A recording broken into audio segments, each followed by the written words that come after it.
So today I'm sitting down with Anna and Rhoda from Loot Rentals and Loot Finer Goods, and they have been on my list for a long time to interview. They are two spectacular women. They're actually sister-in-laws, and when they started their business, they started their furniture rental and small accessories company. They have scaled into this incredible brand. They have now become a lifestyle brand. They've pivoted when they've needed to, and have really grown a huge successful company, and I can't wait to see where they go next.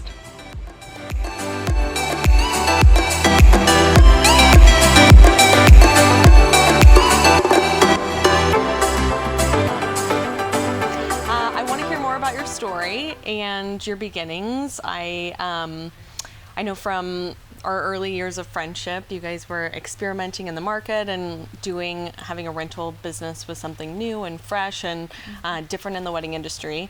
And I know when I started Meldine 10 years ago, there was like, you have a black and white wedding, you have red roses, and now that whole industry has significantly changed. And I think components like you guys really bring a lot to the table for options. So we started in 2010, it was my wedding, and I had a very, specific theme that I wanted to accomplish, like a jazzy kind of, 20s style theme.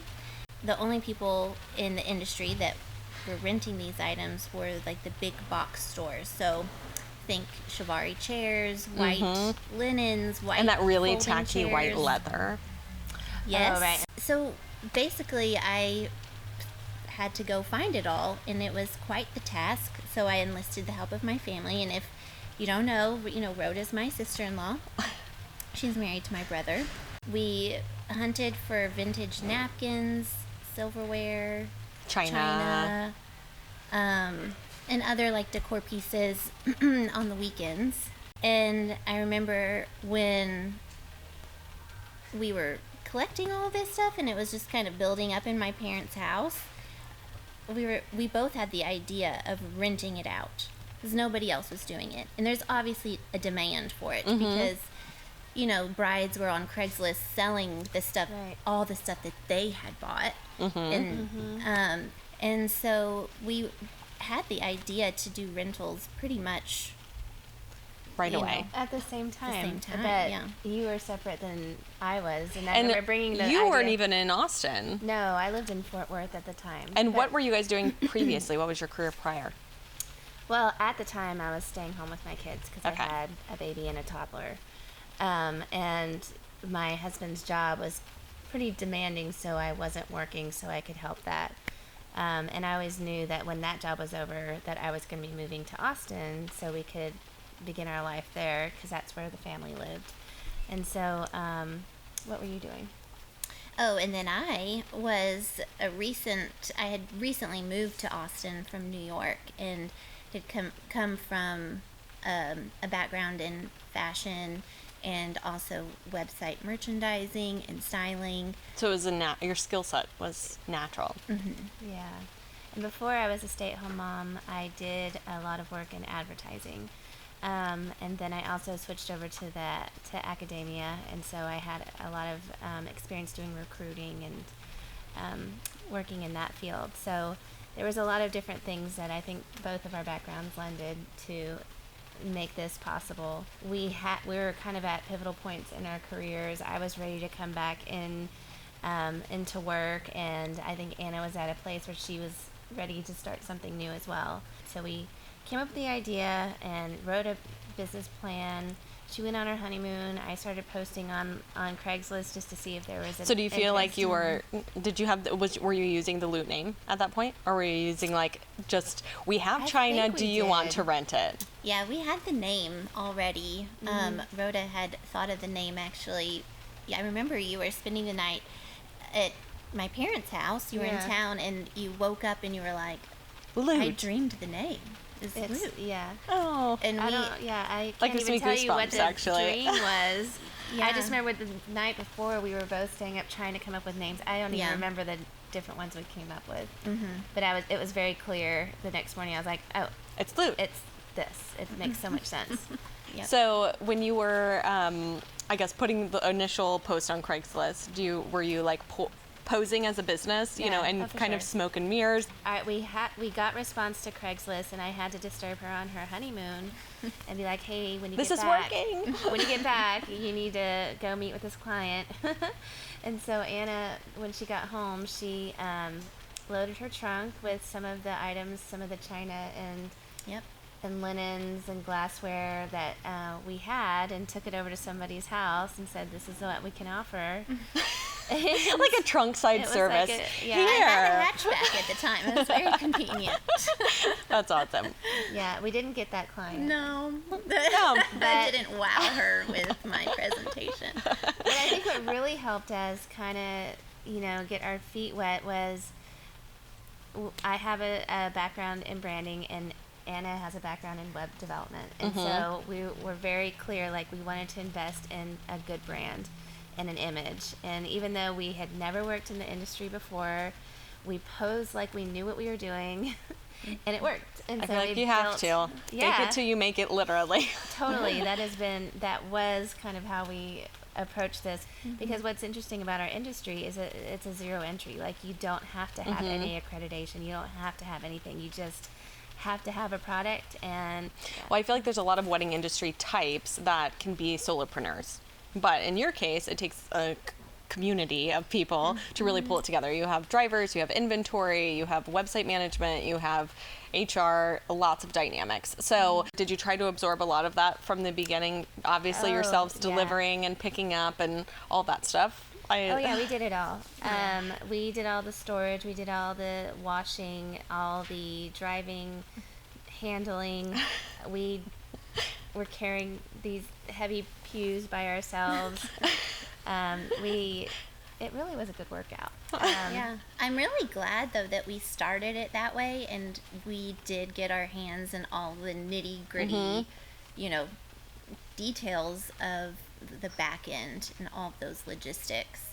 And that way, when we were able to finally hire, we were able to say, this is the right way to do it, because we've been doing it. We know how to do it best. Yeah. It's still really important to feel like you know, like, what the actual day in, day in, out. Shadow and see what each person does and what their job entails, so you can understand how the whole organization functions and works together. I think is real important. Well, having employees, I feel like, is one of the most difficult things that a business can do, especially a new business, because I feel like it comes with a lot of trial and error and things that they tell you to prepare for, and you're unaware. How have you built community and created a family here at Loot? I think with Anna and I being family, we just kind of carry that out with the people that we spend time with. And if you think about it, you know, we spend more time with one another and our crew than we do our own families, because we're here the majority of our waking hours. And so we try to treat everybody as such, you know, and recognize that their time is valuable, and we appreciate them spending time with us to do this. Do you have any tips for working with family? I feel like that's a really sensitive topic. Question. Is there something or a boundary that you guys have put into place when you're not here in the studio? We try to separate it as much as possible. Like, when we're at work, we do try to focus on work things, but, you know, every now and again, you know, family kind of creeps in, or home life kind of creeps in, or if something's troubling us, like, we're family, we're going to talk about it. And then, you know, when we're spending time with family, we really try hard not to talk about work, and I feel like we're pretty good about that. Unless, of course, we get asked questions from, you know, our family members, like, how's work going? What's new with Loot? You know, then we'll talk about it. But I have to say, it's really great running a business with family. I feel like, and especially with children, at work events, and if our kids are there, they can play together, and it really does exude this whole family aspect and family dynamic to the rest of the company. So with the family dynamic that you guys have here, you had your 2 children prior to starting Loot, and you have had both of your children since starting Loot. How have you guys balanced my motherhood and also scaling your business, because you guys have made leaps and bounds since then? Well, thank goodness for Rhoda being able to step in while I take maternity leave. It has sort of happened, like my first was right during the middle of South by. We weren't quite as busy as we are now, and it was easier for me to kind of step back a little bit, and we had also a great team of employees that could also step in and support Rhoda while I was gone. And then with my second one, I had kind of timed it to be in the summer, and was able to take off for about 3 months. And Rhoda. And were you still working a little bit during that time, just kind of remotely, or you really allowed yourself to like be in the moment? I was out. Yeah, I was really savoring that time with my baby, and Rhoda was took the reins here, and so thank you for that. You're welcome. And do you take time during the week to spend with them as they are adolescents, or what is your structure that you've kind of put in place to have that time together during the week? Well, for me, I spend 1 day a week with Edie, and then she's in school or with grandparents the rest of the time, and Otto is in school full time. So let's talk about the saturated market. I say that the wedding industry, although, like I said, has changed in the last 10 years that I've seen, and it's also been much more popular to have a business and a young business in the wedding industry. Mm-hmm. So as you guys have built your business, obviously you were leading the way, segueing what it means to rent out accessories and furniture and so forth, and that segment of the industry has gotten more saturated. So how have you maintained your confidence? How have you guys reinvented yourself to feel like you have a piece of the pie in the industry at large? Tell me a little bit about your headspace. So we were one of the first in the U.S. to start this, and then the first in Austin to really do something like this. So that kind of gave us an advantage. And we have just been very cautious and strategic to make sure that we maintain that. And so some of the ways we do it are just making sure that we stay ahead of the trends and just see what's coming down the pipeline, and really looking a lot at what's happening in interiors, and throwing that back into events and how those two can coincide, because I really think that's a new concept of marrying interiors to what you can do inside of events. And so we're kind of holding fast to that. And then we just have our own love of handmade and spending time with materials and really relishing what, vintage, and marrying that with modern. So I think what we're doing in the industry is really kind of a collaboration of Anna and me, and people seem to like the style that we have. So I think it attracts people that already know what we're doing. And have a similar aesthetic. So you have your vintage rentals, and then you guys have actually done a line of loot items that you've had manufactured also, right, in a small batch. So you have your rental company, and then not even a year ago, you guys launched Loot Finer Goods, which is a more retail, direct-to-consumer product in a small batch. So tell me a little bit about starting that and what that response has been, how you're growing. Are you doing stuff seasonally? We started Finer Goods because it felt like a passion project. We were able to upholster things in materials that we wouldn't necessarily choose for rental, and using vintage textiles for upholstery, and curating a collection that really goes together and have it be seasonal.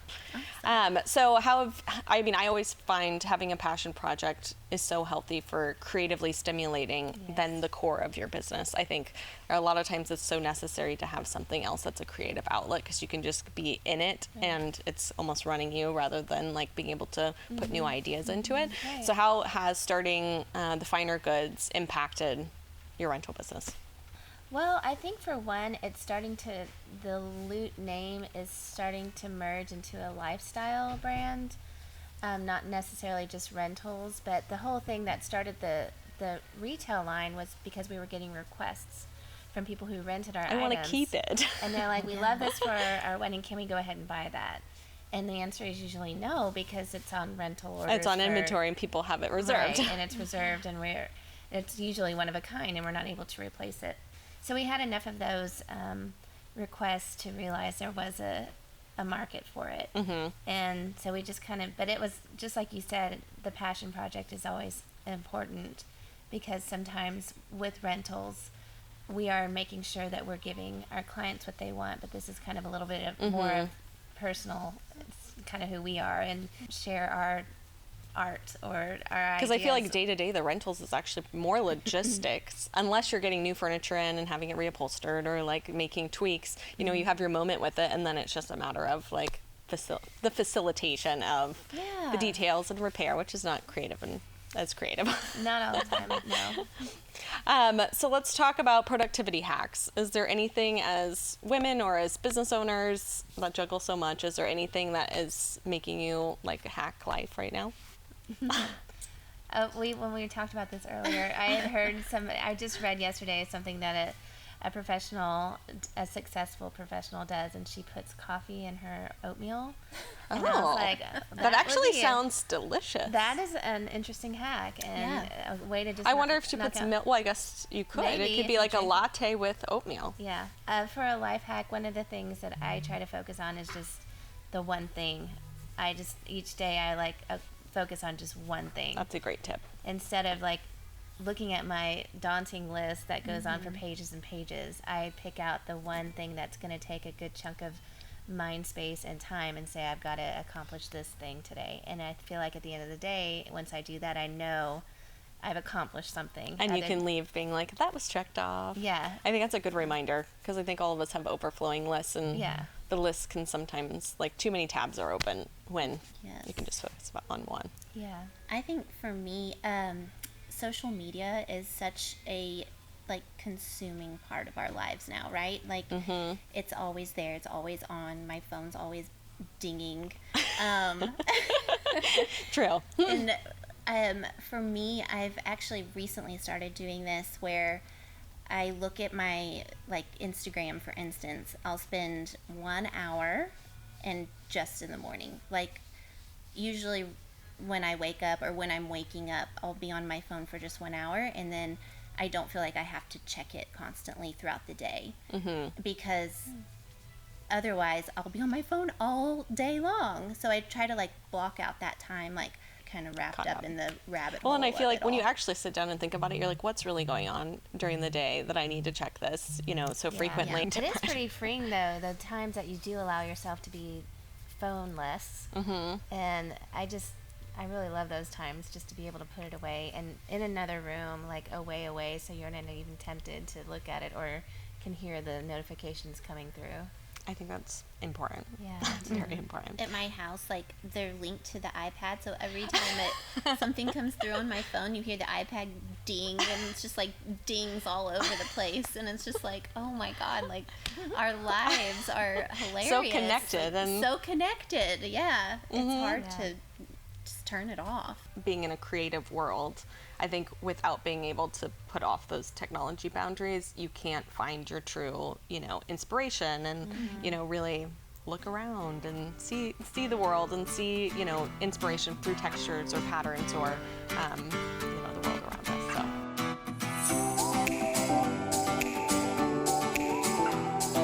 We're Anna and Rhoda with Loop Finer Goods and Loop Rentals. You can find us online at www.looprentals.com and www.loopfinergoods.com. I love seeing behind the scenes all the little details that they're working on and some of their finer goods. I can't believe how much they've grown and can't wait to see their story continue. If you're loving these interviews, please subscribe. I'm still posting new videos every Sunday or Monday, and push the bell, because that's how you're going to notify that I posted a new video, and I can't wait to see you next week.